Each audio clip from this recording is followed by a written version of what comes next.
All right, we're back. So tomorrow's the big day.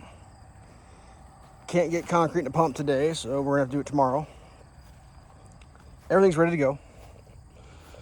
We've got rebars pre-cut to tie into the next pour. Arrows marked out nicely on the outside. This part here does not get a second pour. This is framed standard wood. Right there, it goes back into where the second pour will be. Rebar's laid out, ready to go. Strings are laid loose. Places to put strings are fastened. Excuse me. This rebar is laid out, ready to go. We're doing 2 foot in, 2 foot out. Small section here that only gets 10 inches out because of the doorway. We got a small pour gets done under the doorway there. It'll make sense in the future. These are all laid out, ready to go. These rebars are ready to go. Got them up out of the dirt so they don't get muddy over the night. More rebars ready to go. He decided to do a bit of a chamfer, it looks like. Right there, beveling out to get more concrete. I didn't really want to fight with him too much about that. That's what he decided to do. These are all ready to go. These are all marked out, ready to go.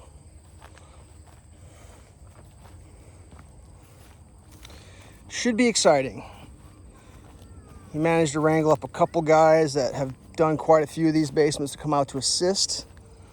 So it's not just me doing all the work, which is nice. These rebars are ready to go. It gets a little weird in here with the rebar for the upper section because there's doors and windows and yeah, he didn't do anything simple. I mean, it'd be nice sometimes if we could do something simple, but there's nothing simple. Always complicated. Let's check the neighbors, see how they're doing. We haven't checked on them yet. Oh, they're coming along nicely. Look there. House wraps on, roof's on. You can see it's a duplex. There's a fireproof barrier in between. The house, they must be working on the inside. They must be having the roofers must be coming out to knock both out at once, if I had to guess. That's the only thing I can come up with. But those guys, they do it easy. And that's the simple way to build it.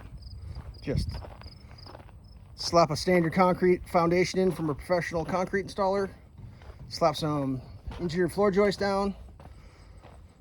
Slap on a floor system. Slap on some walls. Slap on a truss roof. Problem solved. None of that will happen here. So yeah, what I ended up doing is I put tape on the top because we got them marked out. I don't know if you can see that or not. That's how far it goes into the concrete, right there. Because in this particular section, there's this buck, so there's 12-ish inches of available concrete, but you don't want your rebar touching the buck, so 10 inches down, whatever. Still want the 2 foot up to tie in. I mean, whatever, it's out of my control. You know, these are getting kind of interesting. There's a small one there, like there's a spot where it's low, but there's a door above, so it's like 10 inches of rebar, whatever. That's kind of weird, but it's still going in. These rebars are different heights because they're can only go in about 10 inches in because of the buck there, but still want the 24 up to tie into. A couple small ones here because, let's see, these can only go up 10 inches. Same with that one. That one's going down. It's like, it weevils and wobbles. Hopefully we'll get it all in right. If not, we'll just chop what's wrong. I mean, I could try to explain it all, but I need a drink. I need a drink if I explain it all. Got that there so you don't smoke your face on it when you walk through here. These will be tacked in. Actually, I think I'm going to move that one down, and then that one gets stuck in. We got these. These are ready to go, just laying in there loose. We're going to fill this up with concrete, trowel it smooth, set that thing in there, put the brace in, tidy it all up. Bolts inside are all marked out. Bolt. You can just see it's all bolts. I guess I can walk up in here.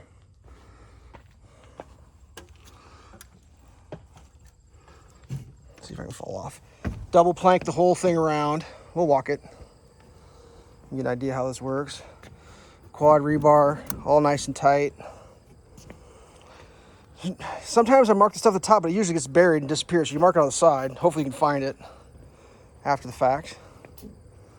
That's the general plan. Some bolts, plate lines marked out, because like it's fairly complicated how this actually works. Because the second floor on this foam is the same. Then there's 4 inches of concrete. Then there's another set of foam, 2.5, and it gives me like 1.5 inches here to play with. And that's what I have to put my plate system on, my anchor bolts, and lay my floor system on. It's like 1.5 inches dangling here. I mean, it's wild. It's plenty, though. I mean, that's more than plenty to dangle it all off of. It's just that I'm used to working with, 5.5-inch plate minus 1.5 inches for a box sill. We're filling the box sill. You fill in between the box sill. Like, I'll show it all. It's just like, it's a lot different than I'm used to be honest with you. Yeah, this is all, you just walk. It's like a sidewalk. Look how nice that is. You just walk the whole thing.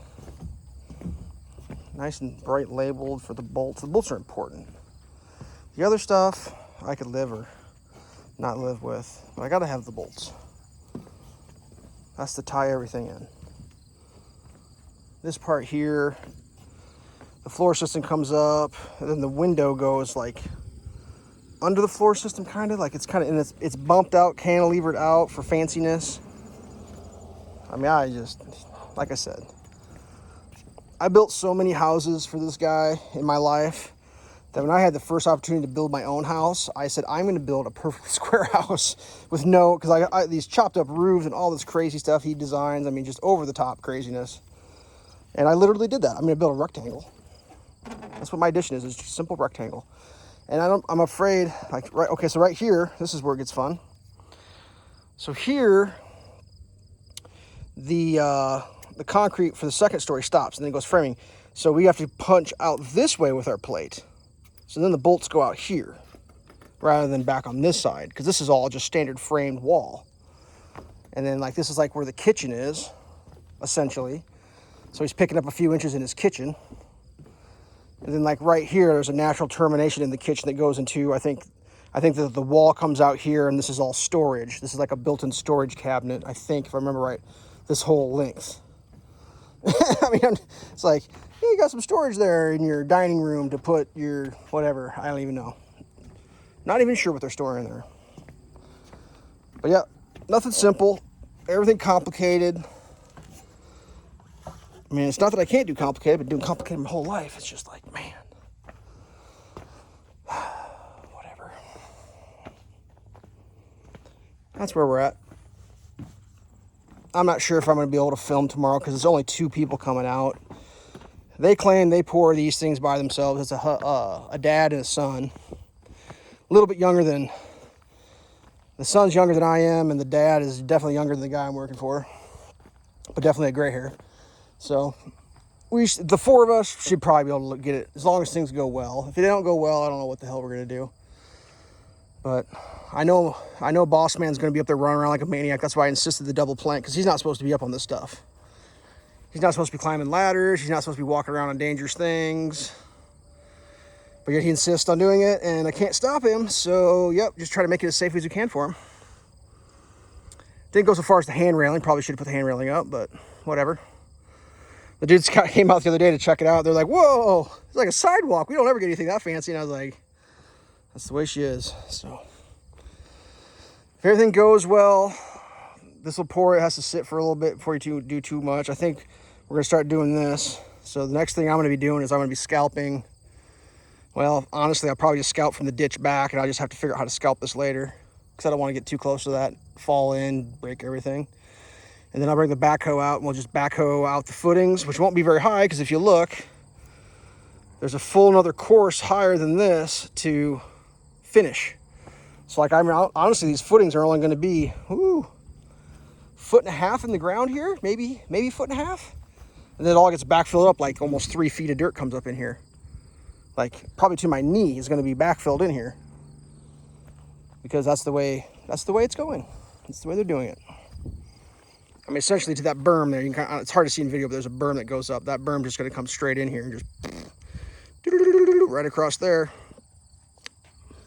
But whatever. I digress.